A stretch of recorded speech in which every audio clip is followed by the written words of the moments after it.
Welcome back. We are still talking about routes of drug administration. And in our last session, we talked about the enteral route of drug administration. Now, we want to talk about the parenteral route of drug administration. And in parenteral here, we mean any other route that is not enteral. Yeah? Any other route that is not enteral is referred to as parenteral route. And we are going to see the different routes that are the different examples of parenteral routes that we are talking about. But before we go into that, it has all their advantages and disadvantages to this particular kind of route. Now, one of the advantages is that the action is more rapid and predictable compared to the enteral route of drug administration, or to be more specific, the oral. Now, these routes can be employed in patients who are unconscious and patients who are uncooperative, but also in emergencies. Yeah, so we end up using these parenteral routes, as we shall see. Gastric irritation by enteral routes will basically be avoided, and therefore when we give by parenteral, we are avoiding the gastric irritation. And they can be given in patients who are vomiting and those who are unable to swallow.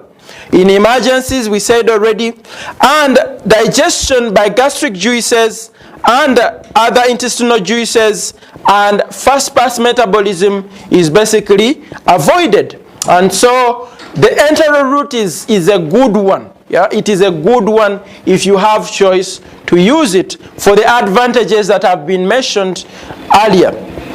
Now, however, it is associated with sepsis. Yeah, so for you to be able to use it, then you must maintain what we call aseptic techniques. Now, we all know that injections, just a mere thought of an injection, you experience pain. So injections are painful. However, there are some modifications, of course, that have been made to make sure that these injections are not painful. The other hand, other parenteral medications are quite expensive. Yeah, they are quite expensive compared to enteral medications, and they are less safe and even less convenient to be administered. You cannot administer a drug parenterally to yourself. Sometimes it is quite hard. But also, you can injure the nerve, especially if you give an intramuscular injection. So that can be one of the disadvantages of parenteral route of administration. Now, we have examples of parenteral routes of drug administration. And here we shall come across injections, inhalation, transdermal, and then what we refer to as transmucosal routes. All these are grouped under a broad category of parenteral route of drug administration. And so if we start straight away with injection and with specifically intradermal, this is when you give medications just under the skin. Yeah, we know that the skin has 3 layers. We have what we refer to as the epidermis, the dermis, and the subcutaneous layer. So in intradermal, you're giving this medication just in the dermal, the dermal, so just under the skin. And examples of drugs that are given in this way, we have BCG, for if you have been vaccinated against TB, BCG, you have seen, or if you've observed children or infants being immunized against tuberculosis, you have seen how BCG is administered. And then Mantoux test, or what we refer to as the tuberculin skin test, when we are screening for tuberculosis can also be used, or even allergy, or even when we are screening for allergy, we can go for this, intradermal. But also, when we are giving, like for example, smallpox vaccination, all this is given by what we refer to as the intradermal route of drug administration. And here we usually give small quantities of this medication. So small quantities are expected to be given by this route of drug administration. So that is basically intradermal route of drug administration. The other routes within parenteral route of drug administration is what we refer to as the subcutaneous route. And in here, remember we said that the skin has 3 layers. It has the epidermis, the dermis, and the subcutaneous layer. And so when we refer to subcutaneous route or subcutaneous injection, we basically mean giving this medication and it will not go beyond the subcutaneous layer. Yeah. So here the drug is basically deposited in the subcutaneous tissue, and common examples of medications that are given by this route are insulin and anticoagulants like heparin.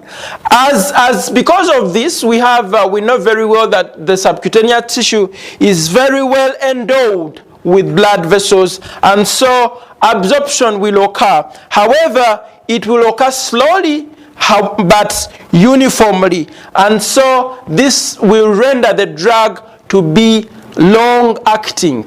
It will ensure that this drug works for some good time. Now, however, we have some disadvantages of subcutaneous route of drug administration.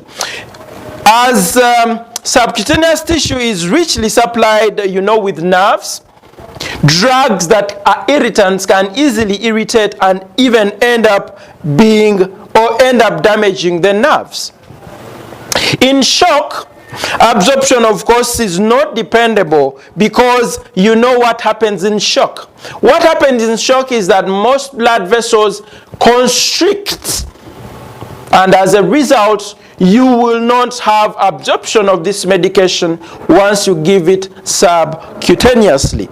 Now, repeated administration at the same site can result into what we call erratic absorption. This is a very common reason why insulin is or should be administered when we alternate the sites.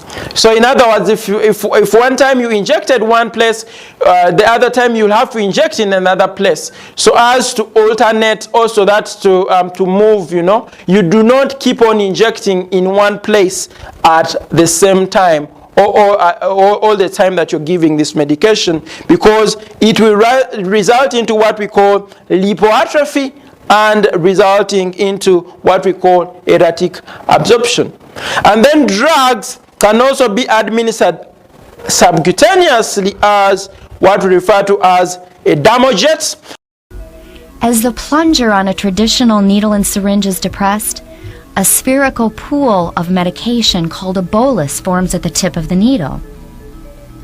Needle-free injections rely instead on a high-pressure stream of the medication itself to penetrate the skin.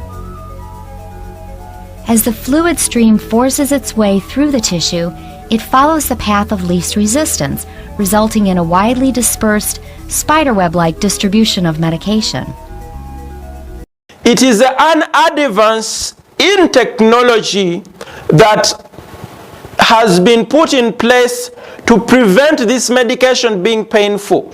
And so the energy pushes this medication through the layers of the skin, and you do not feel any pain at all. And so that is what we call a dermojet. So high velocity jet of drug solution is projected from a fine orifice using what we call a gun. And then we also have what we call pellet implantation. For if you will be rotating like maybe in the OBS guide, you'll see that mothers have usually In family planning, they have substances placed under their skin. Yeah, or even gentlemen, unfortunately it's not here at the moment, but gentlemen will also have, they have certain capsules placed under their skin to, you know, as a way of family planning. Yeah, so that is what we call pellet and cealic, you know, implantation. So with pellets, small pellets packed with drugs are basically implanted just under the skin, or what we call the subcutaneous tissue, and they keep on releasing their medication slowly by slowly. And an example here is testosterone, which is basically given in you know, in men. In men, you know, to kind of like help in case they are deficient of the same. We also have cealic implants. These are also subcutaneous, and they are given. Yeah, I gave you an example of you know, mothers who go for family planning, and they have these implanted, you know, just under their skins subcutaneously, like for example contraceptives, and so it ends up releasing the hormone slowly by slowly, and in a sense producing or giving us what we call family planning control. So, ladies and gentlemen, that has been the subcutaneous route of drug administration, and we have seen the disadvantages. When we come back, we shall look at another route of drug administration, and that is none other than intramuscular. But for now, let's first do a test in those two that we have looked at.